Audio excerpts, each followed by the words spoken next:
Kaixo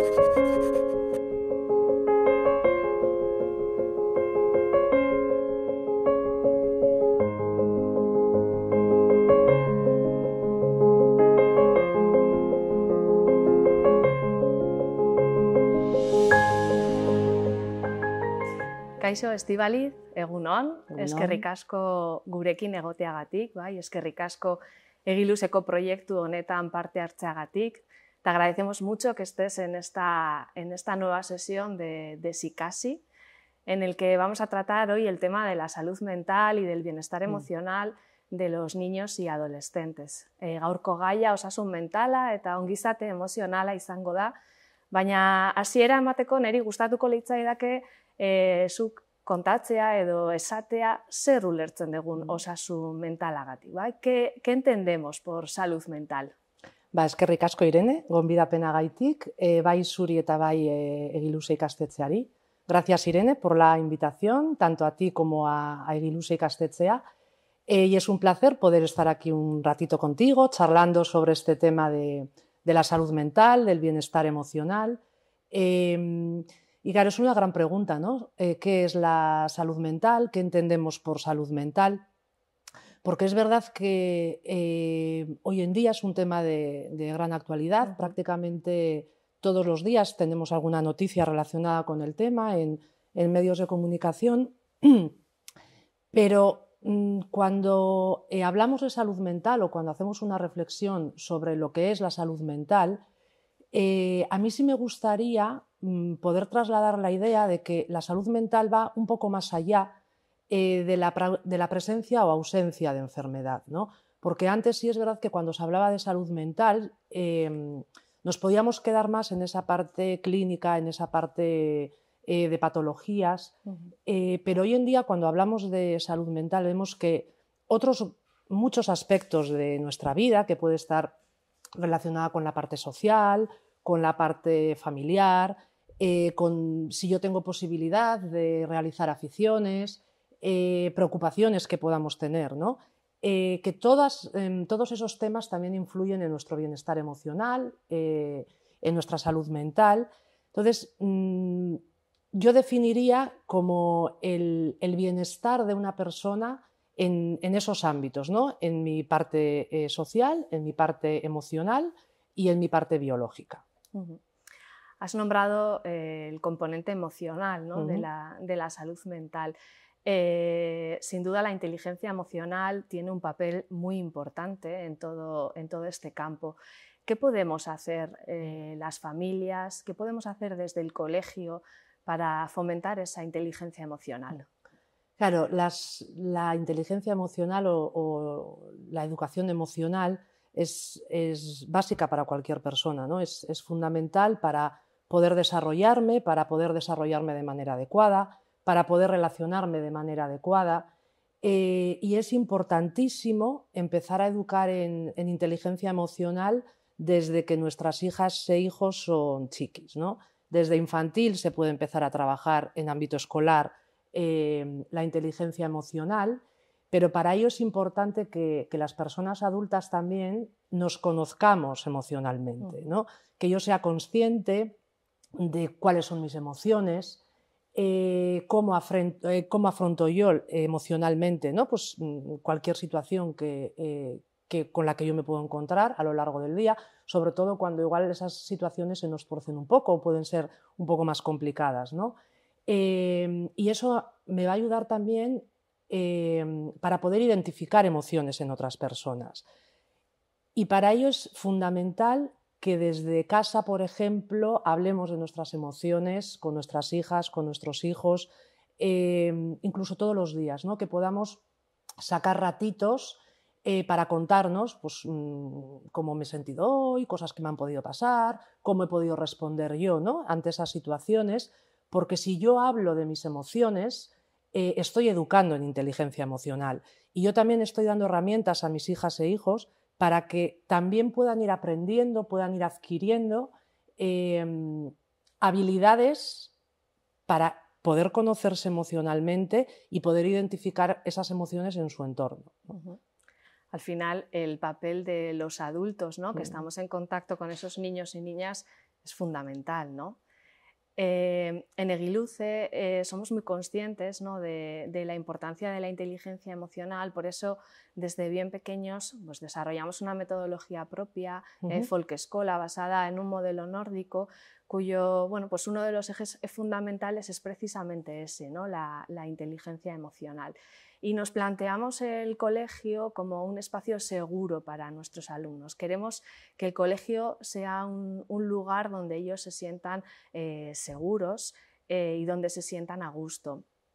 Se valora mucho la cercanía con el profesorado, entre el alumnado y el profesorado, al ser un centro pequeño, ¿no?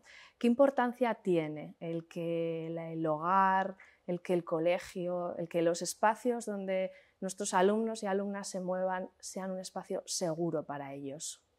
Claro, es clave cuando estamos hablando de bienestar, cuando estamos hablando de salud mental, el que yo me encuentre segura en un sitio es fundamental para mi bienestar personal, para mi salud mental. ¿Por qué? Porque yo no voy a tener miedo en este sitio.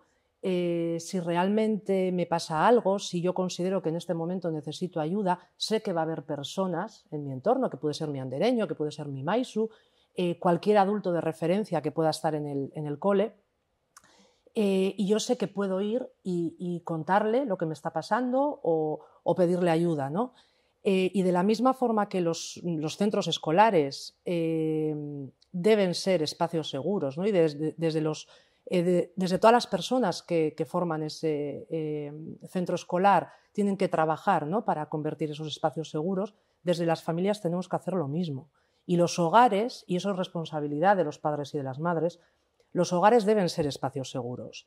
Yo tengo que trabajar para que mi hogar sea un espacio seguro, para que nuestros hijos e hijas se sientan libres, se sientan seguros, que no tengan miedo a la hora de venir y de contarnos algo, de pedirnos algo, que ojo, eso no quiere decir que eso que a mí me puede estar contando mi hijo, yo esté de acuerdo, ¿no? Pero sí tiene la tranquilidad de que a mí me puede contar algo que le haya podido suceder, algo que haya podido hacer, ¿no?, que yo le puedo escuchar, incluso yo le puedo aconsejar, aunque yo no esté de acuerdo, ¿no?, con eso que ha dicho. Pero tenemos que trabajar tanto en ámbito escolar como en ámbito familiar para que esos espacios sean libres de violencia. Violencia física, violencia verbal. Tenemos que tener muchísimo cuidado en cómo nos comunicamos, cómo nos relacionamos, qué tipo de palabras, qué tipo de términos nos utilizamos, ¿no?, cuando hablamos, porque hay muchas veces que dices, vale, no hay violencia física, pero las palabras que yo utilizo, el tono que yo utilizo cuando igual estoy hablando contigo, son violentas. Entonces, si nuestra forma de funcionar es así, yo estoy trasladando ese tipo de comunicación, ¿no?, y también es lo que van a aprender. Tal vez la importancia de la mirada del adulto, ¿no?, también, ¿no? No tanto como les miramos físicamente, sino cómo nos relacionamos con ellos, ¿no? El ejemplo que podemos estar proporcionándoles, ¿no? Igual vas por ahí. Sí, porque lógicamente las niñas y niños desde bien pequeñitos aprenden con las cosas que les enseñamos, con las cosas que les explicamos, a través de la palabra muchas veces, pero aprenden muchísimo por imitación, ¿no?, el aprendizaje vicario. Entonces, pues cómo responde Aita o cómo responde Ama o mi andereño, ¿no?, en este tipo de situaciones, inconscientemente ellos van a ir copiando ese tipo de conductas, ese tipo de respuestas. Entonces es muy importante que también tengamos en cuenta eso, ¿no?, que con lo que yo hago, con mi forma de responder, con mi forma de reaccionar, probablemente también aprendan y me imiten, ¿no? Entonces, si es una manera positiva o son respuestas positivas, pues aprenderán también de manera positiva y a la contra, cuando también hacemos de otra forma, ¿no? Eso es.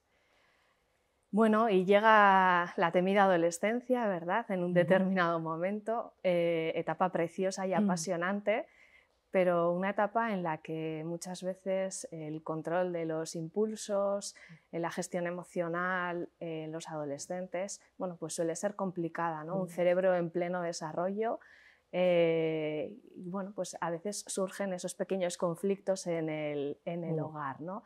¿Cómo podemos ayudar a nuestros adolescentes? Claro, es una etapa de grandísimos cambios a todos los niveles, ¿no? A nivel físico, a nivel psicológico, a nivel emocional. Cosas que hasta ahora me parecían estupendas ya me parecen aburridas porque me parecen de chiquis, ¿no? Y empiezo a cambiar mis gustos, muchas veces las amistades, ¿no? Los hobbies. Empiezo a cambiar mis gustos musicales, la ropa, las amistades.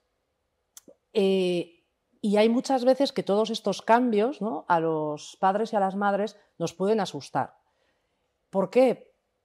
Porque muchas veces tampoco entendemos, ¿no? Qué es lo que les está pasando. Empezamos a ver personas diferentes en casa. Dices, ay, pues si antes cuando eran más pequeños venían y me contaban todo y ahora para enterarme yo de algo, ¿no? Tengo que ir ahí sacando, ¿no? Palabra por palabra, o me contesta con monosílabos. Y es una época de adaptación para todas las personas que componen esa familia. Porque incluso para el propio adolescente hay muchísimos cambios que le están pasando que tampoco entiende por qué me está pasando esto, ¿no? O no sé cómo responder, cómo actuar ante determinadas situaciones, ¿no? Entonces, es muy importante que desde las familias, y retomamos un poco lo que hablábamos antes de crear espacios seguros, ¿no? El que sepan que estamos ahí, ¿no? Que cualquier cosa que les pueda pasar, cualquier miedo, cualquier duda que puedan tener relacionadas con esos cambios, ¿no?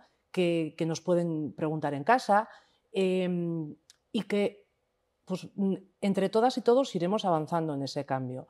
También es verdad, y esto por mandar una lanza, ¿no? A favor de la adolescencia, porque muchas veces nos venden como ¡wow! La etapa temida, ¿no? Porque ya vas a ver un adolescente en tu familia.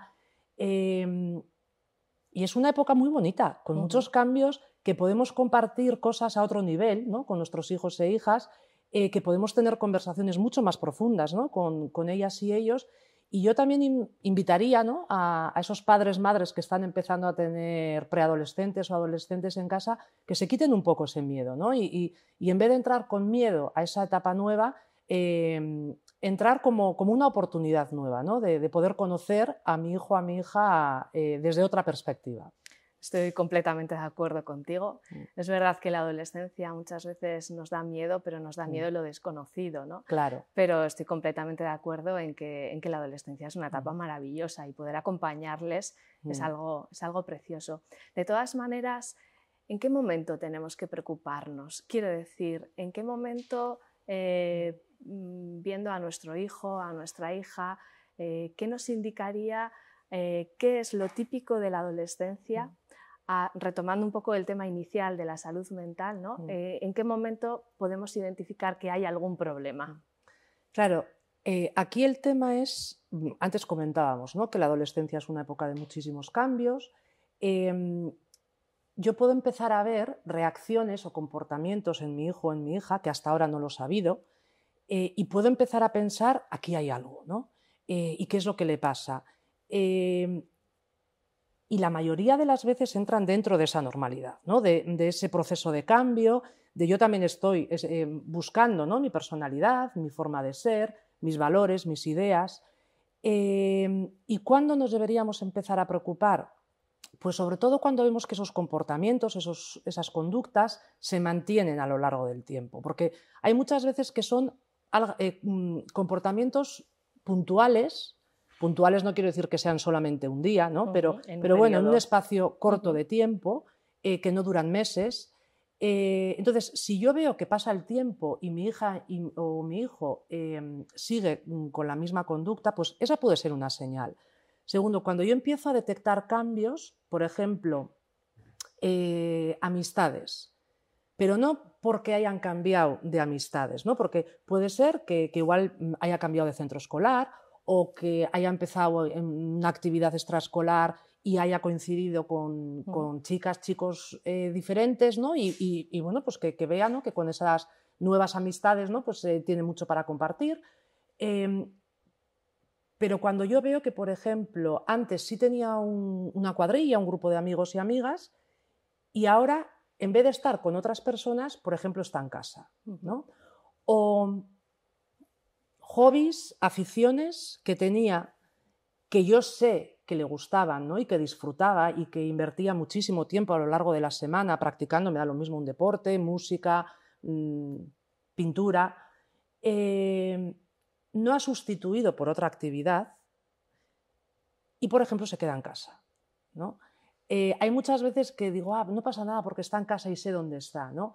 Pero ese me quedo en casa o se queda en casa, también tendríamos que analizar cómo se está quedando en casa, ¿no? ¿Por qué se está quedando en casa? Se está quedando en casa porque no tiene otras opciones, no tiene recursos, no tiene con quién salir. Entonces, cuando vemos también, por ejemplo, ese tipo de cambios, también podrían ser señales que nos vayan dando pistas, ¿no? Que igual algo está pasando. Cuando yo, por ejemplo, veo que mi hija o mi hijo está más triste de lo normal, ¿no? Porque es normal que tengamos días tristes, porque nos ha podido pasar algo. Incluso, pues bueno, pues hay momentos en los que igual eso que me ha podido pasar puede ser más serio y esa tristeza me dura unos días, ¿no? Pero yo veo, bueno, pues que ese nivel de tristeza, ¿no? Se mantiene en el tiempo y que igual puede ir a más. Lloros, el meterse, por ejemplo, en su habitación, el no querer estar con nadie. Entonces, ese tipo de comportamientos también nos deberían llamar la atención. Y luego, por último, pues cambios como relacionados, por ejemplo, con la alimentación, con el sueño. Entonces, todo ese tipo de señales, si yo veo que se van manteniendo en el tiempo, igual sería momento de poder hablar con alguien, que yo podría ponerme en contacto con el centro escolar, con el tutor, con la tutora, para ver si también en el centro escolar han podido percibir ese tipo de cambios, o por ejemplo, si practica un deporte o si está en algún grupo, pues también con los adultos de referencia de ese grupo para ver si también han podido detectar algo o si es algo exclusivo que se haya detectado desde la familia. A las familias nos preocupa mucho el acceso que tienen hoy en día a las redes sociales, el tiempo de pantalla que invierten nuestros hijos, hijas, adolescentes. ¿Cómo influye esas redes sociales en el bienestar emocional de nuestros hijos e hijas? Claro, ahí se nos ha abierto un escaparate, abanico ¿no? tremendo, ¿no? Porque sí es verdad que siempre nos hemos podido comparar pues, con la gente que tenemos en el entorno, pues, con la gente de mi clase, con mi cuadrilla, con la gente del entorno. Pero claro, hoy en día los contenidos que se consumen son a nivel mundial, entonces a mí se me han abierto puertas para poder compararme con personas puertas infinitas de cualquier punto, ¿no? Desde las familias es fundamental que sepamos qué es lo que están consumiendo, qué tipo de personas son las que entran a formar parte de nuestras familias, porque claro, antes se veía la tele, ¿no? Y tú podías ver una serie o una peli, ¿no? Pero claro, hoy en día tienen personas a las que están siguiendo a través de redes y todos los días están consumiendo vídeos, mensajes que están mandando estas personas y es como si fuese un miembro más de nuestra familia, ¿no? Entonces es importante que conozcamos quiénes son, qué dicen, qué venden, porque también están, muchas veces también están financiando productos, ¿no? de diferentes empresas y demás. Entonces el conocer, ¿no? el tipo de mensajes que mandan, qué tipo de contenidos también suben estas personas, porque es gente que influye muchísimo, muchísimo en nuestros hijos e hijas a todos los niveles. Entonces, claro, si yo continuamente me estoy comparando con alguien que me está vendiendo su vida, que es una vida estupenda, fantástica, con unas casas maravillosas, con unos coches estupendísimos, con ropa, claro, puede llegar un momento que yo empiezo a comparar mi vida con la vida de esas personas, ¿no? Y digo, pues es que yo quiero tener una vida así, ¿no? Entonces, yo creo que desde las familias es importante ayudarles a que desarrollen sentido crítico sobre eso que están consumiendo. El que sepan y saben, porque desde los centros escolares hoy en día se trabaja muchísimo, ¿no? El tema de las redes sociales, el tipo de contenidos, y saben que todo lo que se vende en redes no es real, ¿no? Ya, pero ahí está. Qué bonito, ¿no? Yo también quiero. Entonces, el ayudarles, ¿no? Pues a dotarles de herramientas para que de vez en cuando también juzguen eso que están viendo, ¿no? Y realmente será así. Y yo creo que hoy en día también se está viendo esa gente que está a primer nivel, ¿no? en las redes sociales, influencers y demás, cómo de vez en cuando escuchamos, ¿no? Fulanita, menganito, se retira de las redes sociales porque necesita un descanso. Porque a ellos y a ellas también les influye en su salud mental, ¿no? Porque tengo que estar continuamente subiendo contenidos, haciendo que todo va bien, y la vida realmente no es así, ¿no? Entonces es importante, lógicamente tienen que consumir y consumirán redes y consumirán contenidos, ayudarles, pero también ofrecerles alternativas desde las familias, además de ese contenido, ¿no? El poder compartir momentos en el exterior, planes de fin de semana, ¿no? Cosas que nos gusten, y poder compartir esos ratitos sin pantallas, sin teléfonos, y seguro que también disfrutaremos y bueno, pues buscamos otras formas, ¿no? De compartir. Ratitos de conexión real, ¿no? Pero de conexión con la vida real, no con esa vida virtual, ¿no? Estoy totalmente de acuerdo, ¿no? en la importancia de ofrecerles esas alternativas de ocio diferentes, ¿no? A lo que les ofrece el entretenimiento de las pantallas, ¿no? A mí me parece fundamental, por ejemplo, el tema del deporte, ya no solamente para el bienestar físico de uno, sino para el bienestar emocional, incluso social también, ¿no? Claro. Egiluse, por ejemplo, es un centro muy comprometido con el deporte y la salud, ¿no? Es clave, ¿no? Porque al final tú decías, ¿no? Ya no solamente por ese bienestar físico, ¿no? Todo lo que yo, por ejemplo, puedo aprender a través del deporte, ¿no? Sobre todo si estamos, por ejemplo, hablando de deportes en equipo, el compartir, la importancia de lo que yo hago o lo que no hago influye, ¿no? En la marcha del equipo, los valores, las normas, el respeto. Y eso también es la frustración. La frustración, ¿no? Porque no siempre nos salen las cosas como nos gustarían, ¿no? Y es importantísimo trabajar la frustración con nuestros hijos e hijas a todos los niveles, que puede ser desde el ámbito académico, desde el ámbito deportivo, bueno, pues cómo lidio yo, ¿no? con una situación cuando no sale como a mí me hubiese gustado. Sí, junto con el deporte yo también añadiría el contacto con la naturaleza, ¿no? que vamos perdiendo, ¿no? Y bueno, pues cómo la naturaleza nos ayuda, contacto que podamos tener con ella nos ayuda a equilibrarnos muchas veces, ¿no? En Egiluse los niños pasan mucho tiempo en el espacio exterior, ¿no? Pero en el espacio exterior entendido como un espacio educativo más, ¿no? Desde bien pequeños, con Folkeskola, que te comentaba antes, hasta los alumnos mayores de secundaria con el proyecto de Oasen Herrira, ¿no? Cómo poder aprovechar nuestro entorno natural para ayudar en ese proceso de bienestar emocional de nuestros alumnos. Claro, es que hay muchas veces que no nos damos cuenta que en esos momentos, en esos espacios, ¿no? Por ejemplo, dando un paseo o salimos a esa parte exterior, ¿no? Que comentas que tenéis en el centro escolar, y ahí se crean momentos informales, ¿no? De relajación, estamos hablando tranquilamente, y en esas conversaciones informales tú puedes sacar muchísima información de lo que le puede estar pasando, de lo que no le pasa, de lo que le preocupa. Yo puedo ver también en esos espacios naturales cómo se relaciona con otras personas, ¿no?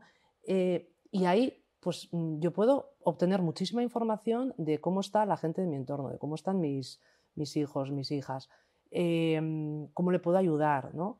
Y luego pues la importancia de vivimos en un lugar que yo creo que tenemos un montón de recursos naturales a nuestro entorno, que no nos tenemos que ir muy lejos y que muchas veces nos olvidamos, ¿no? de un paseo, ¿no? Un paseo tranquilamente, y qué chulo puede ser, ¿no? Compartir ese ratito con nuestros hijos e hijas.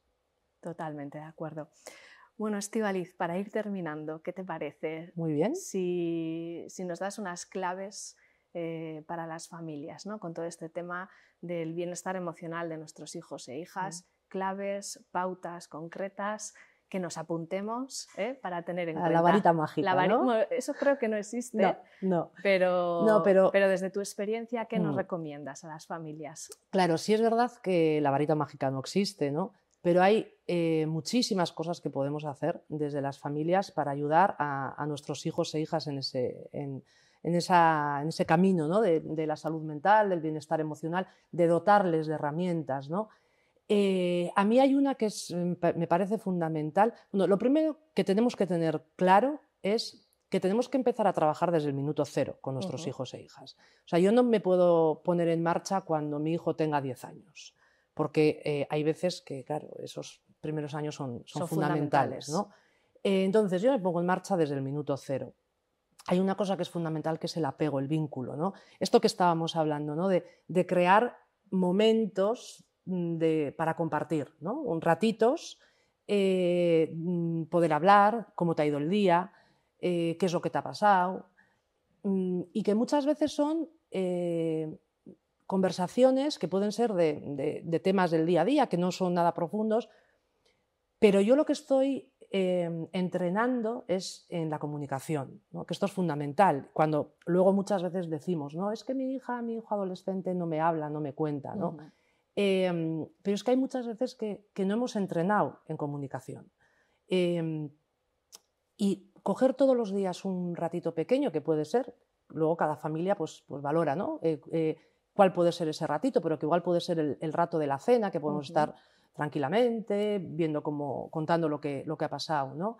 Y ese vínculo que se crea en esos momentos es muy importante para el desarrollo de esa persona, uniendo con la seguridad que comentábamos antes, ¿no?